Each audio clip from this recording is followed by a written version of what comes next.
হাবু ভাই, আশা ভাই, শিমুল ভাইয়া, আমরা চারজন মিলে কিন্তু এই ফ্ল্যাটের মধ্যে আছি। কিন্তু আমার কেন জানি মনে হইতেছে অমি ভাই সিজন 5-এ নতুন কারো ফ্ল্যাটের মধ্যে হান দিতে হবে।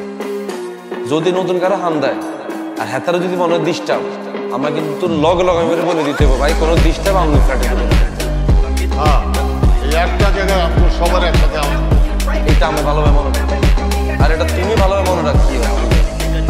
আশা বাইরে যদি সিজন 2-তে আমরা সবাই মিলে একজোট হই, অমি বাইরে রিকোয়েস্ট করে যদি বাইরে করে দিতে পারতাম, তাহলে সিজন 5 পর্যন্ত হেতারা আম করে সহ্য করতে হইতো না। হ্যাঁ, যে আসবে তারা যদি পছন্দ না হয় তাহলে আমি অমিকে বলে দিব সিজন 5 আমি করবো। তুমি করতে না, ঠিকই তো অমি ভাই নতুন ক্যারেক্টার ঢুকাই দিলে আবার বলে ঠিক আছে অমি আর কোনো সমস্যা নাই, আমি কন্টিনিউ করি। এরে শিমুল্লা চাপি বয় কিছু কাপড় হাগল হচ্ছে অমি ভাই আরে বলছে জাকির তুমি ব্যাচেলার পর সিজন 5-এর মেন প্ল্যানে ঢুকে গেছো। তোরা ভাই কনফার্ম হয়েছে এই কথা? মাত্র ব্যাকআপ রুমে বলছি, এইটাও বলছি যে বজ্রাপতের জাকির এবার ব্যাচেলার পর সিজন 5-এর মেন ভিলেন। কোনো পুরান পুরান খাওয়া নাই। এই জামিলা, আমি বেরো দিতে 100% মানা করতে।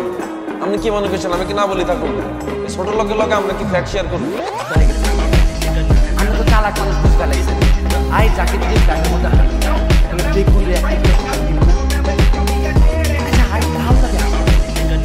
হাগুয়ান খেলা লাগে হাতে তো পতাকা কম হাসে বেশি আর হাসা ভাই হাতে ব্যাচেলার পদে বেঁচে তোর অনেক খিদা লাগছে, তুই অ্যাক্টিং করে আরে খাই দিবি তো কোনো সমস্যা নেই। শুধু আরে নয়, তুই বেগুনে অ্যাক্টিং দিয়ে খাই দিস, তার আগে তোরে আমরা খাই দিই।